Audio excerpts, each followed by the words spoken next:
The day we buried my grandfather, my entire world collapsed. I stood frozen beside his casket, the funeral program shaking in my hands, when Victoria, my stepmother, leaned toward me. Her perfume cut through the cold air as she whispered, "Sophia, don't expect a cent from your grandfather's will. I promise you that."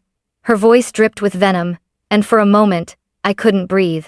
The other mourners turned their heads, stunned by her cruelty, while Victoria smirked like she had already claimed every mansion, every account, every treasure. My chest burned with rage, but grief held my tongue. Then I saw the lawyer, Benjamin Hayes, standing near the headstone. His eyes met mine, and I swear I caught the faintest smile. "Actually," he said clearly, cutting through the silence, "there is one more item left." Victoria's face went pale. I knew the March wind bit through my coat as if determined to freeze every shred of strength left in me. The pastor's words faded into silence, and people began to drift toward their cars. I stayed rooted to the ground, staring at the fresh mound of earth covering my grandfather's grave. My hands trembled, not only from the cold but from the words Victoria had just thrown at me. She didn't stop. With a sigh of exaggerated relief, she snapped her clutch shut and announced loudly, "Finally, I can breathe again." Richard was such a heavy weight these last years, always sick, always demanding attention. Gasps rose among the guests. Mrs. Jenkins, one of Grandpa's oldest friends, shook her head in disbelief. I turned to Victoria, my voice cracking but sharp. "How dare you? He was my grandfather. We just laid him to rest, and this is what you say?" Victoria's red lips curved into a cruel smile. "Darling Sophia, don't be naive. He was my husband, which means everything he had, every house, every car, every dollar belongs to me now. You'll have to fend for yourself." A couple of my grandfather's business associates glanced at each other, whispering nervously. They had always respected him, and hearing his widow speak this way unsettled them. My throat ached. Anger and humiliation swirled inside me, but I forced myself to stand straighter. I could almost hear my grandfather's voice echoing in my memory. "Sophia, when people try to belittle you, remember you carry my name, and with it, my strength. Respect is the least you could show," I whispered fiercely, though tears burned my eyes. Victoria leaned in closer, lowering her voice so only I could hear. "Respect is for the living, sweetheart, and the living need wealth, not memories." She flicked her hair back, then strode away, her heels clicking sharply against the cemetery path. People looked at me with pity. Some avoided my eyes, unsure whether to comfort me or distance themselves from the unfolding drama. I clenched the funeral program in my fist until it nearly tore. I wanted to scream, to tell them all that she was lying, that Grandpa would never abandon me, but I had no proof. Not yet. As I watched Victoria disappear toward her luxury car, my grief hardened into something else. Determination. If she thought she had silenced me, she was wrong. As the mourners slowly filed out of the cemetery, I remained behind, staring at the gravestone with my grandfather's name freshly carved into the marble. Richard Parker, 1940 to 2025. The world knew him as a billionaire real estate tycoon, a man who built towers that touched the sky and deals that reshaped cities. But to me, he was simply Grandpa, the man who had rescued me from despair after my parents died, the man who filled the emptiness of my childhood with strength, laughter, and unwavering love. I could still picture him in his study, surrounded by shelves of leather-bound books and the faint scent of cedar. He'd sit with his sleeves rolled up, gold watch glinting under the lamp as he guided me through homework or taught me chess. "Sophia," he would say, tapping the board, "the queen is the most powerful piece, but even she must be careful. One wrong move, and the entire game collapses. Remember, power without wisdom is destruction." Those lessons weren't just about chess. They were about life. He taught me to read people, to value integrity over appearances, to see money not as treasure, but as a tool for good. I remembered summer afternoons in the mansion's garden, when Grandpa would roll up his trousers and help me plant flowers. Victoria had hated those moments, calling them peasant chores. But Grandpa only smiled at her disdain and whispered to me, The soil reminds us where real wealth comes from. His generosity extended far beyond me. Every December, he hosted scholarship dinners for students whose families couldn't afford tuition. I often watched him kneel down to shake a child's hand, eyes shining with pride. To the world, he was a giant of business. To those children and to me, he was a giant of the heart. That's why Victoria's callousness at the funeral cut so deeply. She had never understood him. To her, Richard Parker was an ATM in human form, a ticket into high society. She never saw the way he softened when he read me bedtime stories, or how he cried quietly in the hospital waiting room the day I broke my leg. I pressed a hand against the gravestone, my tears dripping onto the cold stone. "I'll protect what you built, Grandpa," I whispered. "I'll protect your name, even if she tries to erase me." In that moment, grief transformed into resolve. Victoria thought she had won, but she didn't know Richard Parker as I did. He planned for everything. He never left a battle unfinished. And deep inside, I believed no. I knew he had prepared something for me. By the time I reached the Parker estate that evening, the sky was a bruised purple, clouds rolling heavy with spring rain. The mansion loomed in front of me, its windows glowing warm against the dark. I thought walking through those doors might give me comfort, one last reminder of Grandpa's presence. Instead, what I found stopped my heart cold. 3 suitcases sat neatly stacked on the marble steps, my initials embroidered on the sides, my clothes, my life, packed and waiting. I froze. "What is this?" I whispered, though I already knew the answer. The massive oak doors creaked open, and Victoria appeared in a silk robe, a glass of red wine in her hand. Her eyes sparkled with satisfaction. "Oh good, you're back. Saves me the trouble of sending someone to drop those off at a motel." My chest tightened. "You can't be serious. This is my home. Grandpa wanted me here." "Correction," she purred, leaning against the doorframe. "It was his home. Now it's mine. And you? You're nothing but an uninvited guest." I tried to push past her, but she blocked the doorway. "Victoria, please. It's been 1 day since the funeral. Let me stay until I figure out where to go." Her smile turned razor sharp. "Did you not hear me at the cemetery? You won't get a cent, Sophia. Not a cent. And you won't get a roof over your head either. Your room was a courtesy. Courtesy ends with Richard's life." My pulse hammered in my ears. "You can't just throw me out. Grandpa would never allow this." She set her wine glass down on the marble table inside, then pulled a manila envelope from the console. With deliberate cruelty, she held it out. "Oh, but I can. Here's the agreement signed by Richard himself last year. Temporary residency for Sophia Parker, subject to termination upon the death of Richard Parker."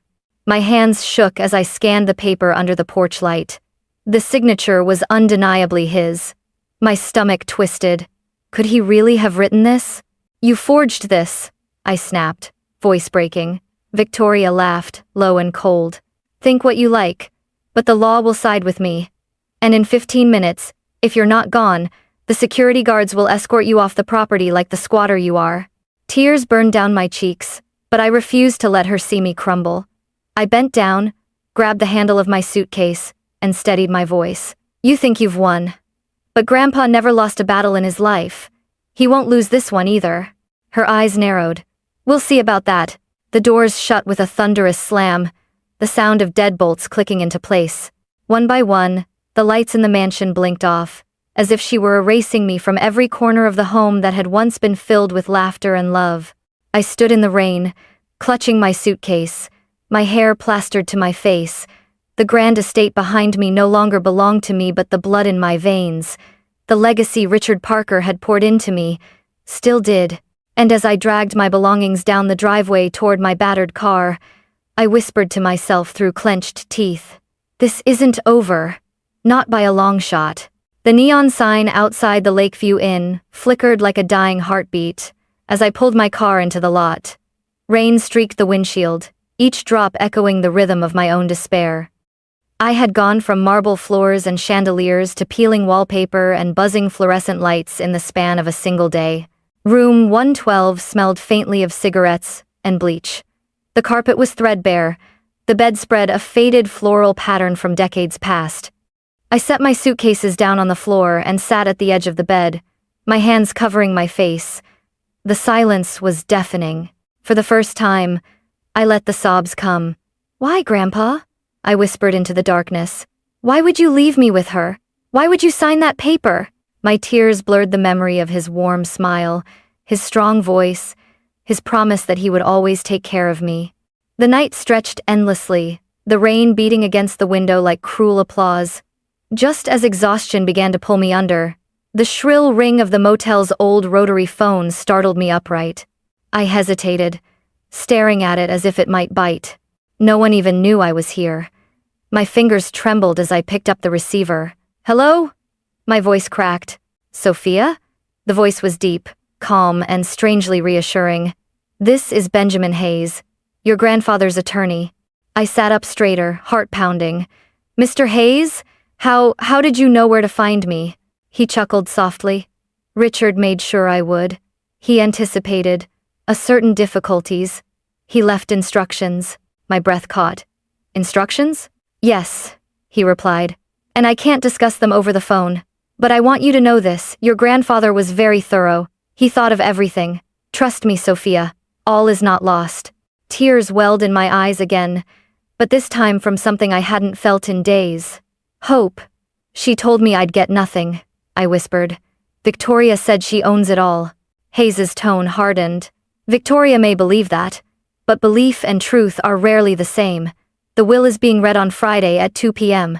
I expect you there. Bring your strength, child. You'll need it." The line went dead, leaving me clutching the receiver like a lifeline. My heart raced as his words replayed in my mind. He thought of everything.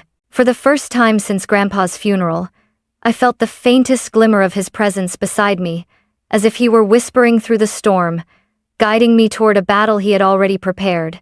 And I swore then, in that shabby motel room with rain leaking through the window frame, that I would fight. For him. For his legacy. For myself. Friday arrived with a biting wind, though the sun shone deceptively bright over the city. I had barely slept the night before, replaying Benjamin Hayes's words again and again. He thought of everything. I clung to that phrase as I buttoned my only black suit jacket and walked into the towering glass building downtown. The 28th floor smelled of polished wood and fresh coffee. Hayes's office radiated power and precision: mahogany shelves, thick carpets, and a view of the skyline that made the city below look like a chessboard. My stomach churned. This was it. Inside the conference room, I froze. Victoria was already seated at the long table, draped in a designer black suit that screamed both widow and queen. Beside her sat a sharp-faced attorney with a leather briefcase. Victoria didn't even glance at me until I took my seat. Then her lips curled. Well, Sophia decided to show up. Brave, considering you're about to be very disappointed." I clenched my fists beneath the table, but before I could reply, Hayes entered. His presence silenced the room. He carried a stack of folders under one arm, his silver hair gleaming under the lights. "Thank you all for being here," he said smoothly. "Today we honor the wishes of Richard Parker. Every word in this document was his own.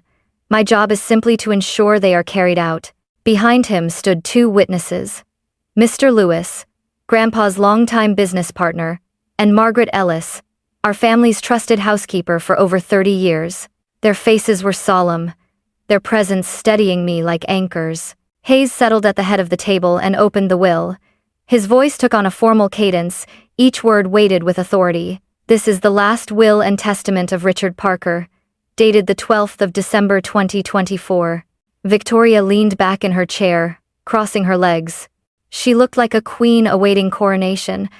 I wanted to scream at her smugness, but I bit my tongue. Hayes continued. "To my beloved wife, Victoria Parker, I leave the family residence on Maplewood Drive, including all furnishings and art. I also leave her my collection of vehicles and the joint bank accounts held at First National." Victoria's smile bloomed like poison roses.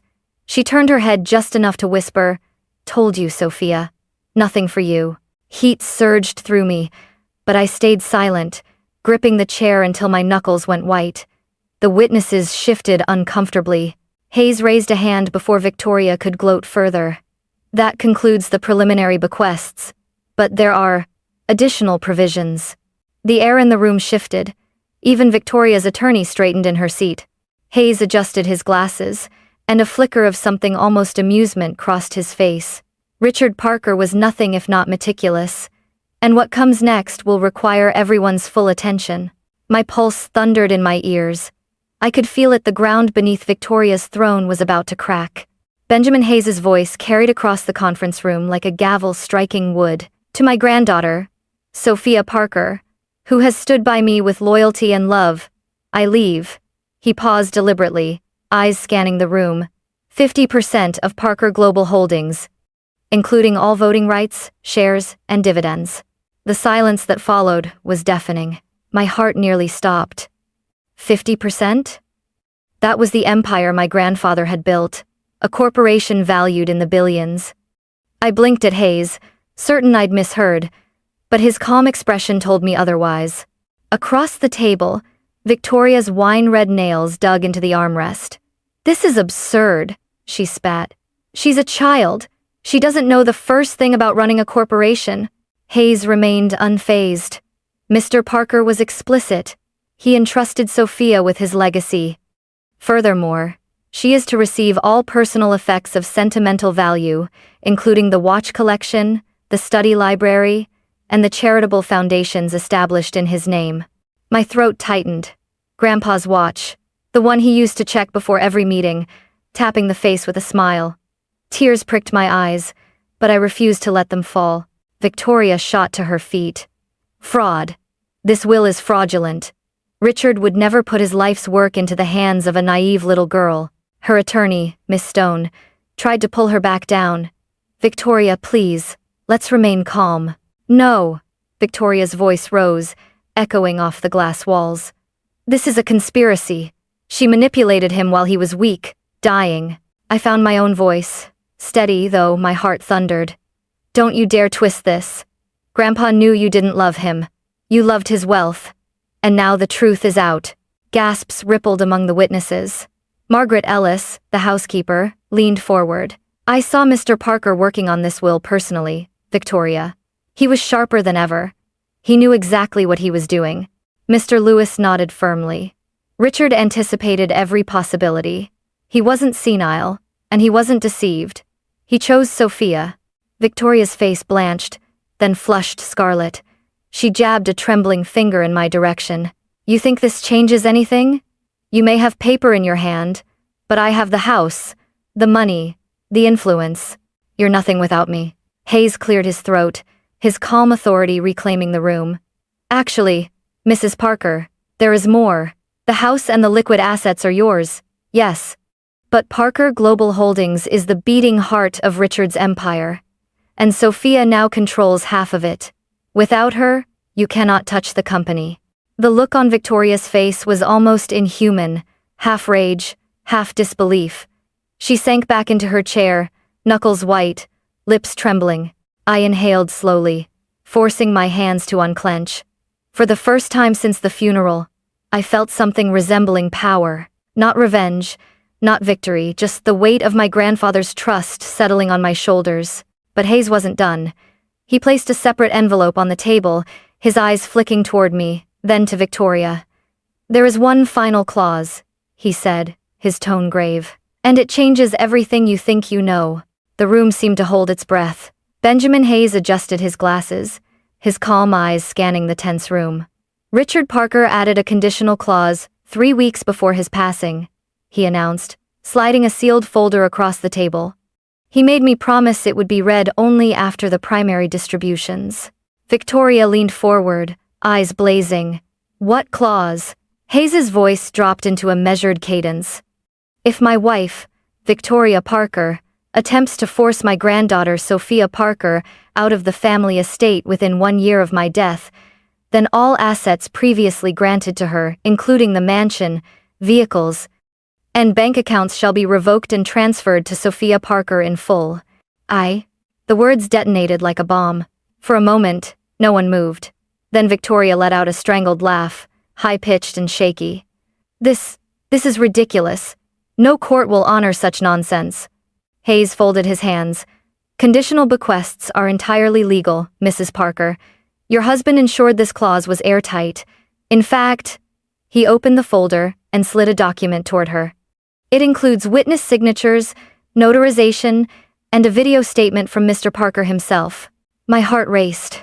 I remembered the night she had tossed my suitcases onto the steps, her voice cold as steel.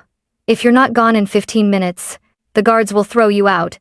Every humiliating second of that night now echoed back as proof of her cruelty. Victoria's face drained of color. No, I didn't, she left willingly. I slammed my palms on the table, my voice trembling with fury. You locked the door in my face.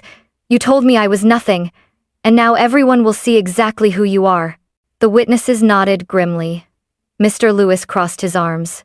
I heard the security guards that night. They were told to prepare to escort Sophia. Richard knew what you were capable of, Victoria. That's why he planned this. Hayes pressed a button on the small screen at the center of the table. Let's allow Richard to speak for himself. The monitor flickered to life. My grandfather appeared, thinner, his skin pale, but his eyes sharp and alive with purpose. Seeing him again ripped the air from my lungs. Victoria, his voice rang out, steady as ever. If you're watching this, it means you've betrayed both me and Sophia. I gave you my name, my trust, and years of loyalty. Yet I know your heart. You value wealth more than love. That is why I left Sophia not just half of Parker Global Holdings, but a chance to claim everything if you proved me right. Victoria's breathing turned ragged. She shook her head, whispering, No, no. He loved me. He wouldn't. Grandpa's eyes on the screen softened when he spoke my name. Sophia, if you're listening, know this. You are my true heir. You carry not only my blood but my values. Dignity, strength, compassion. If Victoria casts you out, then every piece of my estate belongs to you, because she has no place in a legacy built on love. Tears blurred my vision. My chest ached with both grief and vindication. The video ended, leaving silence heavy in the room. Victoria shot to her feet, knocking over her chair. This is manipulation. He was sick, dying. She put these ideas into his head. Hayes's tone was iron. Mrs. Parker, I assure you, Richard recorded this in full possession of his faculties. His doctors confirmed his mental clarity until the very end. This clause has already been triggered the moment you expelled Sophia from the mansion. You can't do this, she screamed, her voice cracking. I am his wife. This fortune is mine. No, I said quietly, standing now, my voice steadier than I thought possible. It was never yours. It was his. And now it's mine. The color drained completely from her face. She staggered, clutching the table for balance. Gasps filled the room as she collapsed, fainting into her lawyer's arms. For the first time since the funeral, I felt the weight of my grandfather's hand on my shoulder, not in body, but in spirit. He had protected me, even from beyond the grave. The weeks that followed were a blur of legal battles, headlines, and whispered gossip in high society circles. Victoria fought with every ounce of her pride, hiring expensive attorneys to challenge the will. She claimed undue influence, fraud, mental incapacity, every desperate angle. But each time, Hayes dismantled her arguments with calm precision. Witnesses testified. Doctors confirmed my grandfather's clarity of mind. Even the video of Richard himself silenced the courtroom with undeniable truth. By the end of the month, the judge's gavel fell. All of Richard Parker's estate, including the mansion, bank accounts, and corporate holdings, was mine. Victoria was ordered to vacate immediately. The day she left, she didn't look like the triumphant widow from the funeral. She was pale, shoulders slumped, dragging her designer suitcase like dead weight. For the first time, I almost pitied her. But then I remembered her laughter at the graveside, her cold eyes when she threw me out into the rain. Pity faded into something sharper justice. Standing in the grand foyer of the mansion, keys trembling in my hand, I whispered to the empty halls, I'm home, Grandpa. But I knew this wasn't just about me. Richard Parker had raised me to believe wealth was a responsibility, not a weapon. Within weeks, I established the Richard Parker Scholarship Fund, offering full rides to students from struggling families, the same children Grandpa used to kneel down and encourage. At Parker Global Holdings, I took my seat at the boardroom table. The executives looked at me with a mix of doubt and respect. I straightened my shoulders, hearing Grandpa's words echo. The Queen is the most powerful piece, Sophia. Play wisely. I vowed to honor his legacy, not by hoarding what he built, but by using it to lift others. One evening, as I worked late in his study, I found his old gold watch resting on the desk. I slipped it onto my wrist, the weight familiar, grounding. Outside, the city lights glimmered like a million possibilities. Make me proud, Sophia. I could almost hear him whisper, and I promised him I would.